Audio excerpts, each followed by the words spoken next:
Et coucou, j'espère que tu vas bien. Je suis très heureuse de te retrouver aujourd'hui pour un nouveau thème, un mois. Alors, ce mois-ci, j'avais envie d'aller explorer avec toi la mission de vie. Donc, pendant 4 semaines, on va se focaliser sur une voie. Donc, cette semaine, on va aller identifier nos valeurs et nos passions. La semaine prochaine, on va aller explorer les dons. La troisième semaine, on va aller visualiser sa mission. Et la quatrième semaine, on va aller poser des actions concrètes pour justement être au plus proche de notre mission de vie. Alors, qu'est-ce que la mission de vie? Tu vas voir, c'est assez simple. La mission de vie, c'est un mélange de passion, de talent, de valeurs qui va te motiver dans les actions que tu vas faire au quotidien et qui vont, de manière significative, contribuer à ton environnement, à ton monde. Ça peut être ton monde personnel, ça peut être ton monde un peu plus professionnel ou même quelque chose d'un peu plus vaste. Ça ne va pas simplement se définir par rapport à un rôle ou par rapport à une carrière. Ça reflète vraiment une intention profonde qui va guider tes choix et qui va guider également tes actions. Alors, quand je dis ça, c'est tu vas pas forcément, on te demande pas forcément de devenir Mère Teresa ou Sœur Teresa. Je sais plus, j'ai un trou.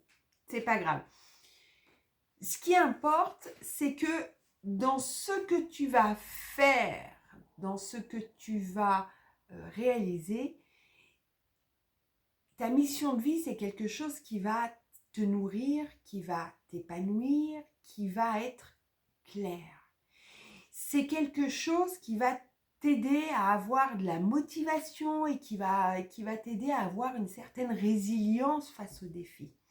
Et puis, ça va te permettre, tout ça, de contribuer de manière positive au monde en restant fidèle à toi-même. Alors, tu peux être professeur de mathématiques, t'éclater dans cette voie, dans cette profession, de transmettre les mathématiques et d'arriver à faire comprendre à tes élèves ce qu'est les mathématiques et comment est la logique, c'est peut-être, bravo, félicitations, tu as trouvé ta mission de vie.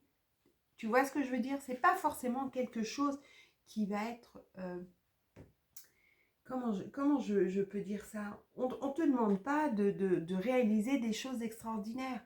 Un professeur de maths qui arrive à faire aimer les maths à quelqu'un qui n'aime pas, ou qui arrive à faire comprendre les maths à quelqu'un qui ne capte rien, good job. Voyez ce que je veux dire? Ok. Alors parfois, par contre, il y a des obstacles à cette mission de vie. Alors il peut y avoir la peur de l'échec, peur de ne pas y arriver, la peur du jugement de la société, de notre environnement, de notre famille, de notre profession, etc., etc. Et puis il y a aussi cette pression sociale et familiale que l'on peut ressentir. Si par exemple, toi, ce qui t'éclate, tu es complètement artiste et tu as envie je sais pas, de faire de la couture et que tu es un homme et que pour ta famille c'est quelque chose qui est absolument impensable parce qu'un homme ne doit pas faire de couture, je te donne un exemple, et bien quelque part tu vas pas pouvoir te réaliser complètement. Alors tu peux trouver des choses un petit peu similaires, peut-être, mais si on te demande d'être médecin et que toi, voilà, enfin, si, après peut-être en esthétique, chirurgie esthétique, peut-être que, mais tu comprends l'idée. À partir de là, tu ne pourras pas te réaliser complètement. Alors tu pourras te réaliser toujours à l'extérieur, mais dans ta vie quotidienne, ça sera un peu plus compliqué. Et puis, il y a une dernière chose sur laquelle on va œuvrer pendant ce mois-ci, c'est la méconnaissance de tes talents, de tes dons, de tes valeurs. Parce que si c'est quelque chose que tu ne connais pas, si tu n'arrives pas à identifier ce qui te passionne, ça va être compliqué de trouver ta mission de vie. Ok ? Alors, on va commencer les exercices. Le premier exercice, je vais te demander de noter 5 expériences, 5 moments de vie où tu as été complètement épanoui, empli de joie, pleinement vivant ou vivante, lorsque tu réalisais quelque chose. Et je voudrais que, alors je t'en demande 5, si tu en as 3, c'est ok, si tu en as plus, c'est ok aussi, au contraire. Et puis, ce que je vais te demander, une fois que tu as noté ces 5 éléments, c'est de noter en face à quelle passion ça vient se rapporter. Et puis, quelle valeur ou quel talent vas-tu manifester dans ces moments? D'accord? Ça, c'est le premier exercice. Le deuxième exercice, ça va être de réaliser une frise chronologique où tu vas noter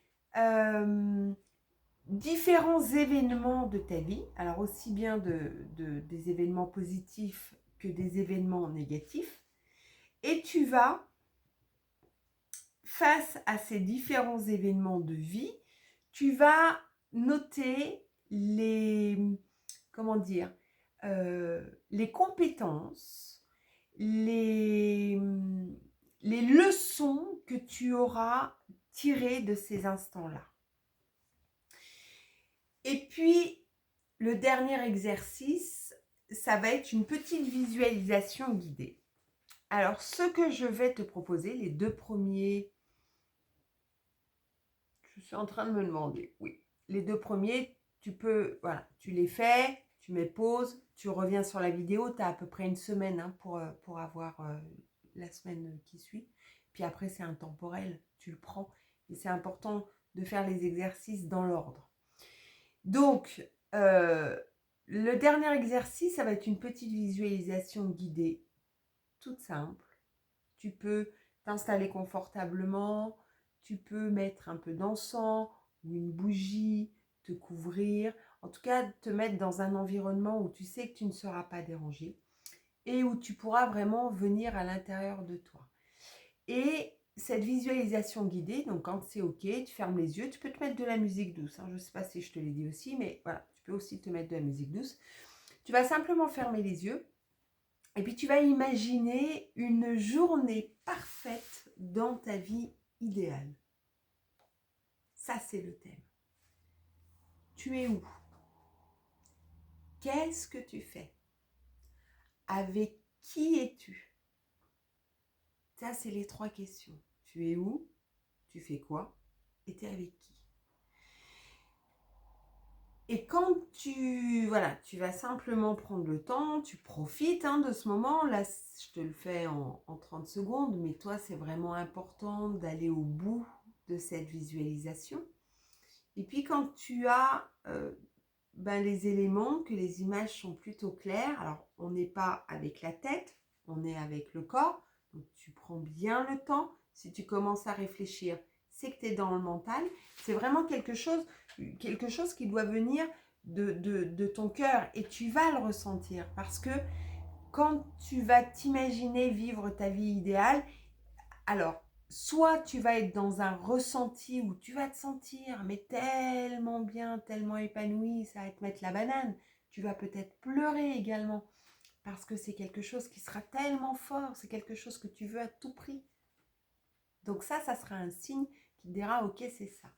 Donc quand tu auras les signes, soit dans